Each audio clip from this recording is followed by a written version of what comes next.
Hi there folks, welcome to Doc Talk. I'm sure glad you joined us. I'm Dr. Dan Thompson here from the College of Veterinary Medicine at Kansas State University. My guest today, Dr. Chris Reinhardt. Dr. Reinhardt is an extension specialist in feedlot cattle and endpoint management, and we're going to talk about ruminant nutrition, managing these cattle, and getting to that endpoint that is the most profitable. Thanks for watching, and I hope you enjoy the show.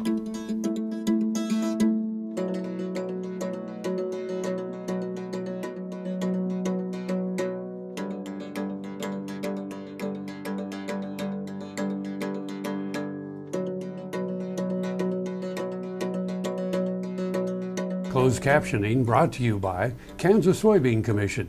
The Soybean Checkoff Progress, powered by Kansas farmers.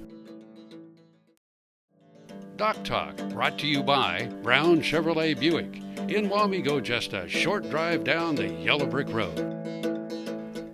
Well, Chris, welcome to the show. Thanks, Dr. Dan.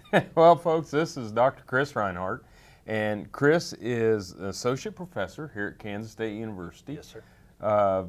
You are the state feedlot extension specialist, and so you do a lot of work with people out in the state. The other thing is he's one of my partners that has helped me direct over the last 7 years the Beef Cattle Institute, and it's been a wild ride, but Been a lot of fun. we got a lot more to do, and it's going to get a lot more fun. But folks, we're going to talk today about fat cattle and basically about getting those cattle out in a timely manner and some of the things that's going on in the industry. And let's start out, Chris, with talking about, the packer ask, or, how have the fat cattle changed over the last 2 decades as far as what they look like and carcasses? They're bigger and they're blacker.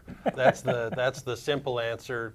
But the real, you want to back up to the 35,000 foot view right now. Anyone who's tried to buy a roast at retail in the last week to month knows what's going on in the beef industry. The price is at record levels for retail, and it doesn't show any sign of backing up. The world wants more of our product. Yeah, well, and with that, the bigger and they're blacker, the blacker meaning more Angus genetics. And even cattle that didn't used to have black coat colors now, different breeds have black coat colors. Because of that certified Angus beef claim. But let's talk about size, carcass size, and size of these cattle going into the plant. Why are we seeing the ask, or why are people feeding them to these larger outweights? The first thing, going back 20 to 30 years, the genetics have changed, but we can't blame it all on genetics. The genetics have really slowed down in about the last 5 to maybe even 10 years. We've started to flatten out that growth curve. But growth promotion has changed over the last 20 years as well. We're using more and more potent programs for growth promotion. And then the real easy one is we're just simply feeding them longer and bigger because of what you just said. The market has a huge demand for beef right now from the retail sector all the way back. And so pounds means money, and pounds of beef to a certain extent are almost always worth more than the feed it takes to get them there. So when we're looking at supply and demand, the demand is high, our supply is short, so you're seeing these record prices. And I think that when you look at the drought and things, and we look at the head counts in the feed yards, if the head count isn't there, then the pounds have to come from somewhere. I'm not an ag economist, and I don't pretend to be as smart as those guys are, but the numbers are pretty simple. The math is pretty simple. The world wants more of our product, and we've unfortunately lost a huge number of cows to any number of reasons. Yeah, and then put that onto increased export markets and the ability as other countries have increased their level of living or ability, they want more animal protein. Animal protein is really what has made I'll say Western civilization what it is. Quality protein in any form will change a society. Yep, and as people get money, they want more animal protein, they change their diets. Folks, when we come back, we're going to talk more with Dr. Chris Reinhardt here from Kansas State University, and we're going to get into some of those things in the carcass as far as quality grade, sorting cattle, and different things to that. You're watching Doc Talk, and we're tickled to death that you joined us today. We'll be back after the break. Valley Vet Supply is devoted to providing information and professional quality products at reasonable prices. Valley Vet Supply. This hog is Hanover hoof for meal made from U.S. soybeans. Now, one hog isn't that impressive, but suppose we add another, and another, and another. Before long, you've got billions of hungry customers around the world all clamoring for the same thing. Our soybeans. Learn more about the billion-dollar appetite of animal agriculture at BeyondTheElevator.com. Brought to you by America's soybean farmers and their checkoff. Learn how gypsum improves your soil at the Midwest Soil Improvement Symposium, Wednesday, August 13th at the K-State Alumni Center. Go to gypsoil.com for information.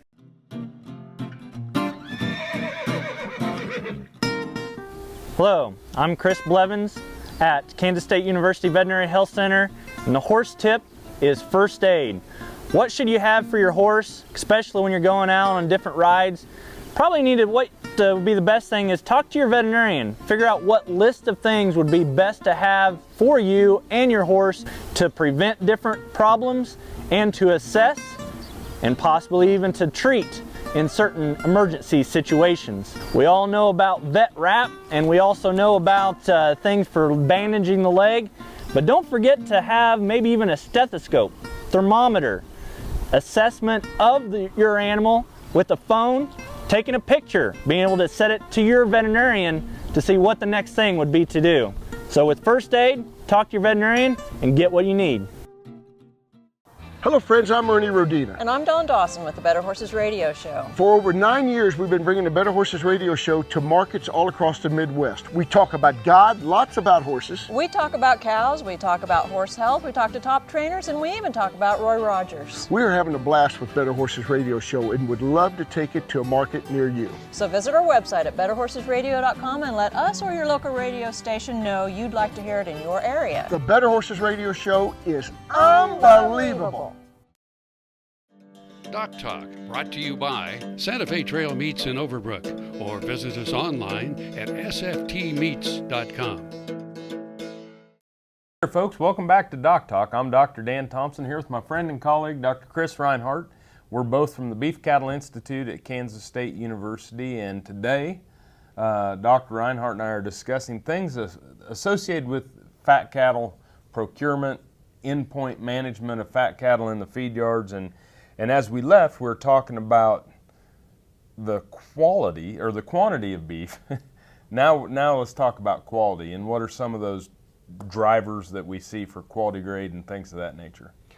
I got to back up. I've had a lot of opportunity to travel around the world and eat beef pretty much everywhere I've been, and no disrespect to anybody around the world, but the United States has the best beef on the planet. And there's a simple reason, several small simple reasons for that. Our cattle are young when we harvest them, and they're well marbled. And I cannot get the quality of steak anywhere else on the planet that I can get right here, pretty much anywhere in the United States. Well, it's kind of like when you pick up the menu and you're out and it says, being from Iowa originally, Iowa corn-fed beef, or certified Angus beef. You go through some of these things that we even try to market the quality within the highest quality system. And so it's amazing to me what our producers and ranchers get done, and it is a dang good product. I was almost said a bad word there. Calm down.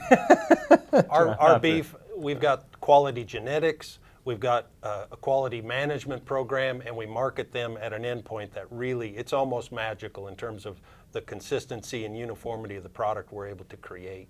So talk to me a little bit about that. Let's go to some of the things that are in the Rolodex, and basically the value of the choice and high choice and prime grades to that white tablecloth, or what is the value of that? People are willing to pay, anyone who's gone to some of these really nice or high-end restaurants, people will pay a tremendous amount for a quality eating experience. And again, if we manage these animals appropriately and market them at the appropriate endpoint, we can put a marvelous piece of meat on the table. Yeah, when somebody gets a big raise or gets a job promotion, you don't hear somebody say, "Hey, let's run out and get us a sprig of broccoli," do you? I've been there. they'll say, let's go out and get a steak and celebrate. And so you're right, when they do go out, it is that point in time where they're trying to put something on the table for them, for their special occasion, and enjoy something that's special. And it's, 9 times out of 10, it is a beef product or a steak. So how does that go into, or how does that relate to our endpoint management? Or how does that relate to what we're doing today in these cattle? Simply put, we have to start with quality genetics, the genetics to deposit marbling. But within that, assuming we've got the genetics to deposit marbling, we still have to make the animal have enough total body fatness to deposit that marbling. There are very few cattle, contrary to some people's opinion, there are very few cattle that'll marble really well at a very, very lean end point. We've got to get the cattle fat enough to deposit that marbling. So we're going to take a break, and then when we come back, we'll get back to that, well, how fat is fat enough, and how fat is too fat, and things to that nature, and when we should quit on feeding these cattle and get them to market. But it's all related, folks, whether you're talking about cattle numbers, size of the carcasses, quality of the carcasses. And when we come back from the break, we're going to discuss that more with Dr. Chris Reinhardt. The Kansas State University College of Veterinary Medicine is a leader in food animal research and education. Our researchers are constantly expanding the knowledge of animal health and food safety. Through the Veterinary Health Center and the Kansas State Veterinary Diagnostic Lab, we provide practical services for animal producers. Home of the Beef Cattle Institute, the college is committed to animal welfare training and research. The Kansas State University College of Veterinary Medicine, knowledge and service for the future of animal production. This Meet the Veterinarian is brought to you by Merck Animal Health, the science of healthier animals. Dr. Dan Gale and his wife Rachel own and operate the Canton Veterinary Clinic in Canton, Missouri, where he works with large animal clients, primarily stocker and cow-calf beef operations. Dr. Gale is a partner in Professional Beef Services, an organization that provides information to the beef industry and also writes a blog on AgWeb. Learn how gypsum improves your soil at the Midwest Soil Improvement Symposium Wednesday, August 13th at the K-State Alumni Center. Go to gypsoil.com for information. Buying a car shouldn't be this hard. And at Brown Chevrolet Buick in Wamego, it isn't. It's actually awesome. Whether you want a new or used car or truck, Toby's team can make the deal. Even if you want to custom order a new car or truck, Toby's team can make the deal. See Toby's team at Brown Chevrolet Buick in Wamego. We're awesome. Hey folks, it's Dr. Dan from Doc Talk and Ag AM in Kansas, and that's my farm. Be sure to stop in and join us at the Kansas State Fair. We're going to be down there, we're going to be walking around, we're going to be in the birthing center. Join us, come say hi, we can't wait to see you.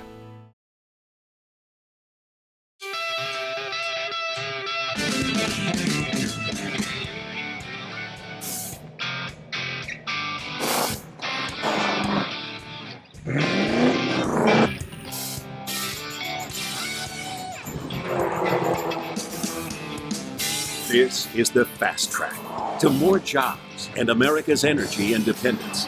Advanced performance is here, now. Biodiesel, America's advanced biofuel. Doc Talk, brought to you by the Kansas Soybean Commission. The Soybean Checkoff, progress powered by Kansas farmers.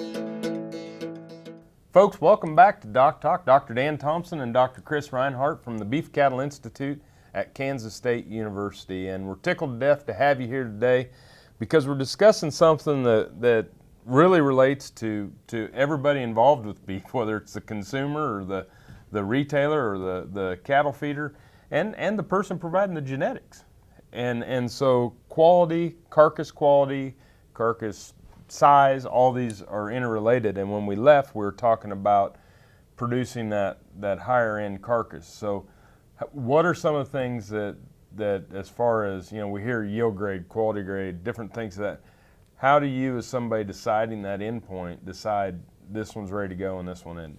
Really simply put, I'm glad you started there. If we start at the back of the feeding period and work our way forward, An animal that's ready, in quotes, to go to market and is most likely ready to grade choice, low choice anyway, is going to have a very smooth appearance. There may be a slight appearance of some wasty fat in the brisket and around the tail head, but for the most part it's just a smooth animal. When we're talking a yield grade 4, that's too fat really for anyone's program, and that's where the discount, the carcass discounts start coming from. And that's when there's a tremendous amount of wastiness through the brisket, between the front legs, down through the flank, etc. They're blocky in appearance, and they're just... And you start to get that fat really build up around the tail head as far as in the back as well, right? Exactly. The back flattens out, and that becomes waste fat, and it's waste for our industry. An animal that's probably not quite ready to grade low choice yet we're going to be able to see all the definition of their muscle down through their round and through their chuck, their forearm, etc. That animal, if they're not yet smooth, they're probably yield grade 2, and a relatively few number of those are going to be able to grade low choice. So really getting to that yield grade 3 is, talk to me a little bit about the relationship then between quality grade and yield grade. So, I hear so many different things. They're not related, they are related. What is it that we should be matching up as far as getting that animal that's at the proper yield grade? Are they at the proper quality grade? It's a complex equation, but we can simplify it management-wise. There are a small handful of cattle that'll grade low choice at a very lean yield grade 2 endpoint, but the vast majority of our cattle we've got available today need to be at the very upper end of that yield grade 2 or even into the yield grade 3. And so genetics do play an important component in determining choice endpoint. But I can start with fantastic genetics, and if I harvest them way too early and too lean, they're not going to grade choice either. Yeah. So basically, animals have the ability to grade choice or they don't, and once you get them to the proper endpoint, that yield grade 2, yield grade 3, if they aren't going to grade choice by then, they aren't going to grade choice. Exactly. So what happens then with those animals, relative to what's the choice select spread, because they're going to grade select versus animals that grade choice and prime, are we seeing a decline in the importance of that, or that choice select spread, or just depend on the season and the number of cattle? It fluctuates tremendously, but right now, as we mentioned earlier, the tremendous demand for red meat and the demand for beef around the world right now has kept the choice select spread fairly static, primarily not because choice is worth less, but because select is worth more. The world wants your product. So, well, we're going to take a break. We're going to come back for the wrap-up with Dr. Reinhardt. We're talking about endpoints in cattle. Thanks for watching Doc Talk, and we'll see you here in a minute. American innovation is being driven in places you might not expect by people like Brent Hayek, an Oklahoma family farmer, who recently set a world land speed record in a Ford Super Duty pickup truck powered by renewable B20 biodiesel. Advanced performance is here, now, putting America on the fast track to more jobs and energy independence. Biodiesel, America's advanced biofuel. Tar Waters has what you need for all seasons for around the farm and home. Working, hunting, growing, feeding, snow removal, even fun for the kids. And a service department with experienced techs to help keep your equipment in top running condition. Tar Waters has a huge selection and the best prices. Tar Water Farm and Home, family owned and operated since 1978. They have what you need. The BQA Tip of the Day, sponsored by Behringer Engelheim Vetmedica Inc. Today we're going to talk about taking care of your syringe and cleaning it after you get done. First thing you want to do is take the syringe and clean the outside with warm soapy water, get all the manure and different things off of the syringe. Then you're going to take the syringe apart to clean the inside. On the inside of the syringe, never use soap. Only use warm water to rinse that inside of the syringe out. We're going to let the syringe dry, and after it dries, we want to put it in a dust-free environment. One of the best places, put it in a Ziploc bag and then put it in your freezer. But before you use the syringe for the next time, make sure that you allow that syringe to warm up to room temperature. That's today's BQA tip of the day. Hey folks, it's Dr. Dan from Doc Talk and Ag AM in Kansas, and that's my farm. Be sure to stop in and join us at the Kansas State Fair. We're going to be down there, we're going to be walking around, we're going to be in the birthing center. Join us, come say hi, we can't wait to see you. Tallgrass Commodities offers producers bulk commodities at a reasonable price with reliable service throughout the whole Midwest. To find out more about Tallgrass Commodities, visit tallgrass.us or call 785-494-8484. Soil is the life of a farm, and for 25 years, SureCrop Liquid Crop Nutrition has helped growers produce abundant quality crops while preserving and improving the soils they steward. SureCrop offers complete soil and plant analysis with cropping recommendations, delivery direct to your on-farm storage, and quality crop nutrition custom blended for your field. Choose SureCrop for the assurance of excellence for your soil. Call today or visit their website for more information. Doc Talk, brought to you by the Kansas Association of Wheat Growers and the Kansas Wheat Commission. Together, we are Kansas Wheat. Hey there folks, welcome back to Doc Talk. Dr. Dan Thompson here with Dr. Chris Reinhardt from Kansas State University. Dr. Reinhardt is the Feedlot Extension Specialist and Associate Professor in Animal Sciences. And we've been talking about kind of the past and the migration to the present, and let's look into your crystal ball and talk a little bit about the future.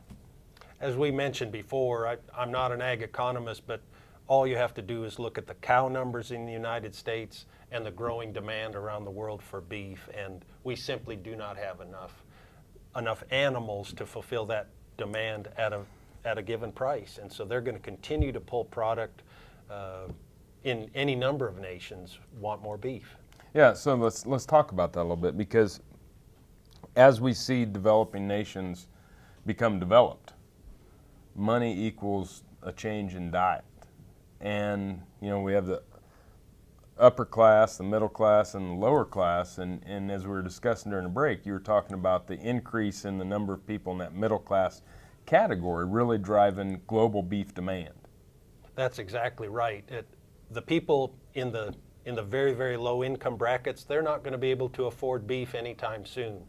But for the people who have an education in these developing countries, they have an education and now a lot of jobs and are coming into that country, stimulating that economy, employing people, and just what you said, more money means a better quality diet, and they want to celebrate with beef just like we do here. And so they're going to move up the food chain, as it were, and move from lower quality protein sources on a day in, day out basis. And they're going to start replacing that with high quality protein. Not going to go after the tofu and the broccoli sprig, are they? I don't see that as a growth market. Especially when you're making more money. I think it's a bright future for beef production. I think that it's probably hasn't been as bright as it is right now for a long, long time.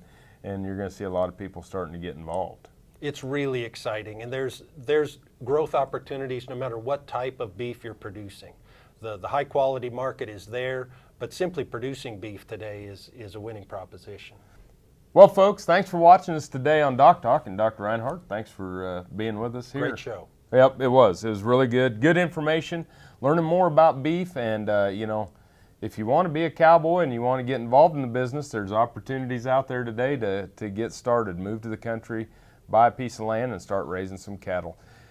If you want to know more about what we do here at the Beef Cattle Institute at Kansas State University, you can find us on the web at www.vet.ksu.edu, or you can find the archive shows of Doc Talk at www.doctalktv.com. This is Dan Thompson. Remember, always work with your local veterinarian. I'm Dr. Dan Thompson. Thanks for joining us today on Doc Talk, and I'll see you down the road. Closed captioning brought to you by Kansas Soybean Commission. The Soybean Checkoff Progress, powered by Kansas farmers.